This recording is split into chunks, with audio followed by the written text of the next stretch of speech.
Hello students, class 8। आज SST में chapter number 4 हम लोग स्टार्ट कर रहे हैं। चैप्टर का नाम है कॉलोनियलिज्म एंड ट्राइबल सोसाइटीज। यानी कि भारत में जो अंग्रेज आके, कॉलोनियलिज्म में होता है जो शक्तिशाली देश होते हैं वो छोटे देशों को गुलाम बनाते हैं, उसे कॉलोनियलिज्म कहते हैं। और ट्राइबल सोसाइटी जो जनजातियाँ थी भारत में, उनके बारे में पढ़ेंगे। अर्ली ट्राइबल लाइफ, पहले शुरुआत में जनजाति जो थे, जो आदिवासी थे, वो कैसे रहते थे। फिर impact of colonisation on the tribal life, फिर आदिवासियों के जीवन पर जब अंग्रेज आए तो क्या प्रभाव पड़ा। फिर ट्राइबल रिवोल्ट्स, फिर उन्होंने कैसे विद्रोह किया।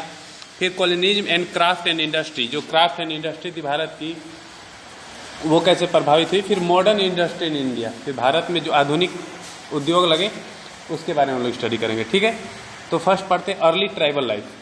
ट्राइबल कम्युनिटी और adivasis are some of the earliest inhabitant of the Indian subcontinent. जो ट्राइबल कम्युनिटी है, जिन्हें आदिवासी भी कहते हैं, वो भारत के सबसे प्रारंभिक निवासियों में से एक है। In earlier time they inhabited much larger area than they do at present. और शुरुआती समय में वो लोग बहुत बड़े क्षेत्र में रहते थे, जितने में आज वो सिमट के रह गए हैं उससे कई ज़्यादा क्षेत्र में वो रहते थे। This community generally live throughout India but are mostly found in hilly और फॉरेस्ट एरिया। और ये जो समुदाय होते थे वो पूरे भारत में थे, थ्रू आउट इंडिया, लेकिन वो ज़्यादातर जंगल और पहाड़ के इलाकों में पाए जाते थे, क्योंकि जंगल से ही उन्हें सारी अपनी ज़रूरतें की चीज़ें मिल जाती थी। The profitable exploitation of peasant made the British greedier.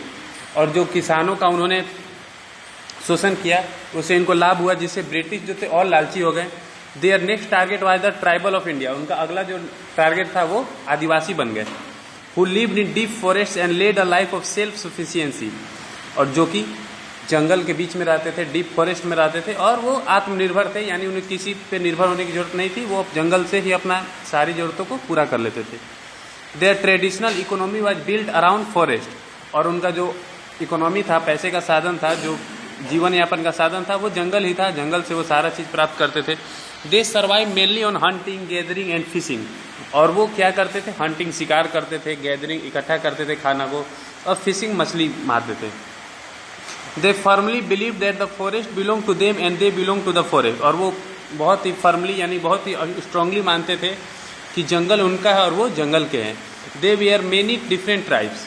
और बहुत सारे अलग अलग आदिवासी थे, each with its distinct way of making a living. और सब अलग अलग तरीके अपनाते थे अपना जीवन जीने के लिए। Tribes based on hunting and gathering collected forest product like Honey, fruits, nuts, firewood and medicinal herb for their daily needs. और वो जो शिकार करते थे और गैदरिंग करते थे, उसमें ज़्यादातर जो शहद होता था, फल होता था, नट्स, फायरवुड, लकड़ी जलाने, आग जलाने के लिए लकड़ी, दवाइयाँ, ये दवाई बनाने के लिए जो औषधि मिलती थी, वो अपनी ज़रूरतों को पूरा करते थे। They sold this forest produce in the local market. और वे जाके इन जो वो प्रोडक्ट को जुटाते थे उन्हें लोकल मार्केट में बेचते थे। They also made ropes and basket and sold them for other things that they required. और वो रस्सियाँ भी बनाते थे और वो बास्केट भी बनाते थे, ताकि वो अपनी ज़रूरतों को, चीज़ों के लिए उन्हें बेच देते थे। They live in tiny temporary huts made out of the material found in the forest. और वो छोटा छोटा झोपड़ी बना के रहते थे, जो मटेरियल उन्हें जंगल से मिलता था, मिट्टी वगैरह, लकड़ी वगैरह, उसी से वो छोटी छोटी झोपड़ी बनाते थे। Most tribals like the Khonds of Odisha practice shifting cultivation. और ज़्यादातर जो ट्राइब्स थे, आदिवासी थे, जैसे कि खोंड उड़ीसा में, वो शिफ्टिंग कल्टिवेशन करते हैं। शिफ्टिंग कल्टिवेशन यानी कि एक जगह किए, फिर वहाँ, फिर दूसरी जगह किए, फिर तीसरी जगह किए, ये शिफ्टिंग कल्टिवेशन होता है। तो इसका डेफिनेशन भी लिखा हुआ है, in shifting agriculture an area of forest is cleared bye tribal people and cultivated for number of year. Shifting cultivation यही होता है, जंगलों को साफ करके वहाँ पे खेती लायक भूमि बनाई जाती थी। आफ्टर अ फ्यू ईयर, कुछ सालों बाद, when the land became less fertile, और कुछ साल बाद जब वो ज़मीन कम उपजाऊ हो जाती थी, they moved on and clear another patch of forest for cultivation. वो कहीं और जंगल साफ करते थे और वहाँ पे खेती करते थे। This was also called the झूम और स्लैश एंड बर्न एग्रीकल्चर। इसे झूम खेती और स्लैश या बर्न खेती भी कहते थे।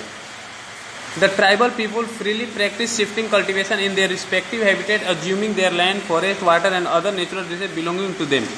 और वो लोग आज़ादी से अपना खेती करते थे, शिफ्टिंग कल्टिवेशन करते थे, कोई रोक टोक नहीं था। और वो मानते थे कि ये जो जंगल है, ज़मीन है, पानी है, जितने भी नेचुरल रिसोर्सेज है, उनके लिए ये वो उनका भरपूर प्रयोग करते थे। देखिए, झूम खेती का यहाँ पे बना हुआ ऐसे ही जब खेत कर देते थे तो वहाँ पे जला के दूसरी जगह वो लोग पहुँच जाते थे, जंगलों को साफ करते थे ऐसे ही।